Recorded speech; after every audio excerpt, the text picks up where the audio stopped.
अलावा बनेगा यहाँ पे बहुत ही अच्छे से चीज़ी आलू चिकन के कबाब बनेंगे। अपनी सेकंड रेसिपी जो कि हम बनाएंगे बहुत ही ज़बरदस्त से चिकन और आलू के बड़े चीज़ी से कबाब। ये मेरे पास आलू है, ये क्या आलू इसमें तकरीबन हाफ़ के जी आलू है जिसको हमने बॉईल कर लिया। ये चले गए।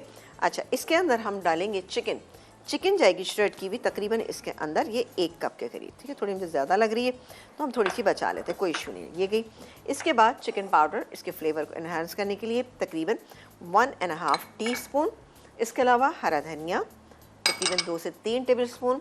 ये ज़ीरा पाउडर 1 टीस्पून ज़ीरा पाउडर, 1 टीस्पून पिसा हुआ गरम मसाला आप ले सकते हैं। ये गया। हरी मिर्चें ये गई इसमें 2 से 3 आप बारीक चॉप करके। ये डिपेंड करता है आप बच्चों के लिए खालिसतन बना रहे हैं तो आप हरी मिर्चें ना डालें। ये गया।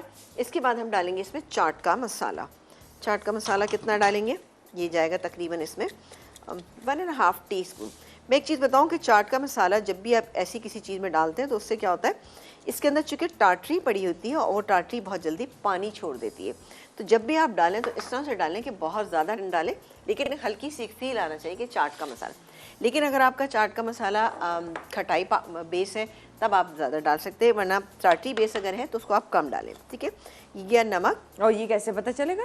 ये तो आप जब घर में बनाते हैं तो आपको अच्छा, पता घर के चाट मसाले में ही मालूम हो सकता है, बाजार वाले में तो नहीं मालूम हो सकता। वो आप जितना दिल चाहे डालिएगा। हाँ, बस फिर वो तो आप हाँ, ये गई इसमें। ये नमक चला गया इसमें तकरीबन 1.25 टीस्पून। पिसी हुई लाल मिर्चें भी थोड़ी सी डाल देते हैं, तकरीबन 3-4 टीस्पून मैंने डाल दी। अब इसको मैं मिक्स करूँगी। इतनी सिंपल रेसिपी अच्छे से मिक्स करूँगी। मिक्स करने के बाद हम इसके कटलेट्स किस तरह से बनाएंगे या कबाब किस तरह बनाएंगे।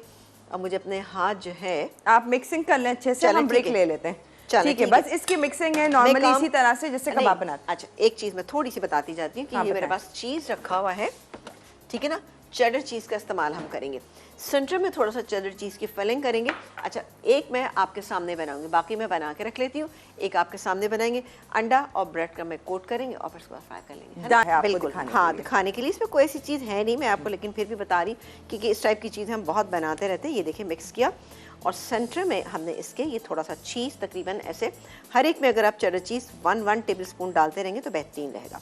निकलेगा हरगिज़ भी नहीं इंशाल्लाह, तो थोड़ा बहुत निकल जाता है, कोई इशू नहीं। इसको अच्छे से बाइंड करें और फिर उसके बाद आपने इसका इस तरह से बनाना है और बनाने के बाद अंडे में डिप करें, ब्रेड कम लगाएं और फ्राई कर लें। That's it. कबाब बनाए थे, ये देखें जी बेहतरीन से हमारे फ्राई हो गए हैं। अब आप देखिए, एक चीज़ मुझे आपा की बहुत अच्छी लगती है, जब भी आपा कोई कबाब बनाती हैं या कटलेट्स बनाती हैं, एक तो साइज सेम होता है, फिर कोशिश करती है फ्राइंग के टाइम पे भी कलर एक जैसे ही रह सकते हैं ना। कोशिश तो ये होती है, पता है, अच्छा वही लगता है कि फ्राइंग मतलब ये ना हो कि आपने 7-8 चीज़ें बनाई हैं और पता चला कि हर एक का कलर डिफरेंट है। वो मुझे इतना मुनासिब नहीं लगता, दरखार किसी को भी नहीं अच्छा लगता होगा, लेकिन कोशिश यही होती है। लेकिन अगर हो जाए तो भाई कह नहीं सकती मैं कि पता चला अगला जो मैंने डाला है बैच उसमें कुछ गड़बड़ हो जाए। तो ये 4 मैं इसमें डाल देती हूँ।